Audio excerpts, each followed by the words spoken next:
Alright, today I'm going to go over a boring but strong template from Jim Wendler's newest book, 531 Forever. I'm not really good at doing this type of thing, so I'm going to definitely leave stuff out probably, and probably not going to explain it as well as I should. But I own the book, so if you guys have any questions, you can just type them in the comments and I'll try to explain it better. Okay, so to start the program, you need to know your actual max for a lift, or you need to know your estimated 1 rep max. So that's the first thing I did. I did that for strict curl, because I compete in it, strict press, bench press, squat, and deadlift. So you take that max that you have, and then you're going to multiply it by 85%, and that will give you what you're going to be running this program on as a starting point. So I'm going to run this program for 3 cycles, and there's 2 ways to do it that he explains in his book. So the first way is on page 134, and this is a direct quote right out of the book. So he says there are a couple of ways to use boring but strong, but the most popular and easiest way is to use first set last. So for week 1 weights, you're going to do 65% of your training max for 5 reps, 10 sets. Then when you do week 2, you're going to go 70% for 5 reps, 10 sets.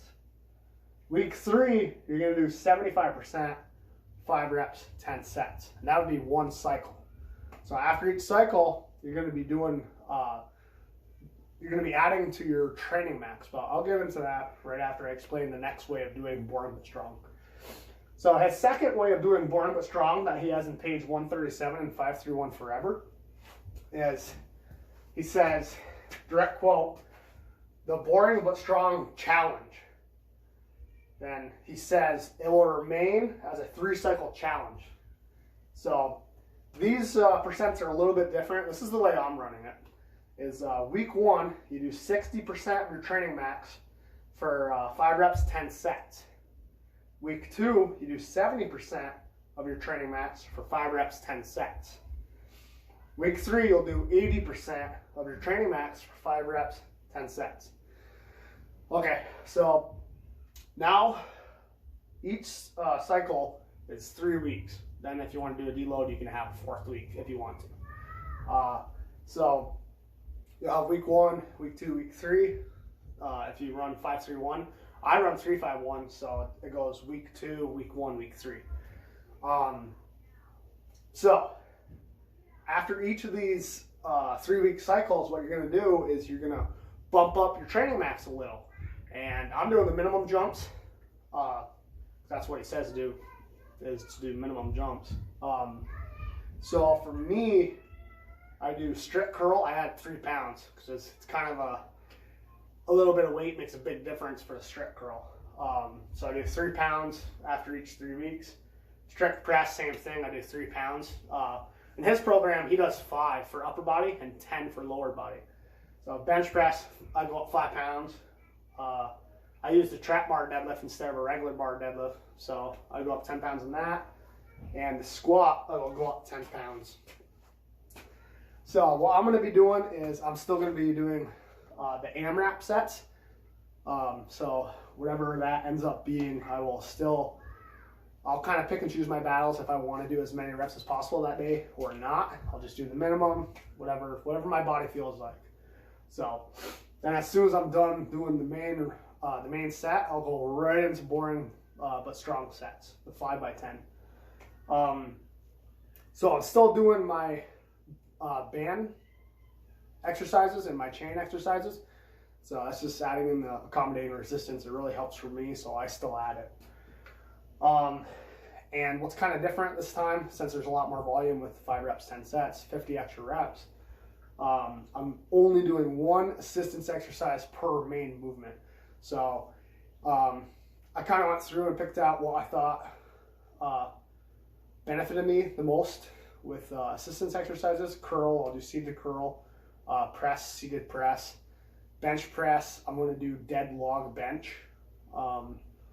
Then squat and deadlift. I'm not going to do any assistance those days because I'm going to run boring but strong for both those lifts. So it'll be 100 total reps, not counting the main sets.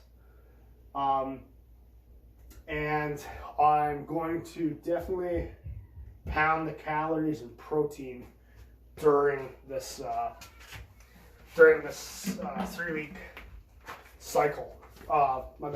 3 cycle challenge. So it'll end up being, with a deload, it'll end up being like 10 weeks about. So I took my stats before starting this. I didn't weigh myself because I drank some water this morning, so I don't want it to be skewed. So I'm going to weigh myself tomorrow, and that'll be my starting point. It'll be close enough. So I took measurements. I'm just going to read them out loud just so I can update them at the end of the challenge. So, bicep, flexed bicep for left arm was 17 inches. Flexed bicep for right arm was 16 inches, 16 and 7/8 inches. Then not flexed was for left arm 16 and 5/8 inch, and for the right arm was 16 and 3/8 inch. Then chest measurements not flexed was 44 and 7/8 inch, and when I flexed my chest, 45 and 3/4 inch. And I just did my legs.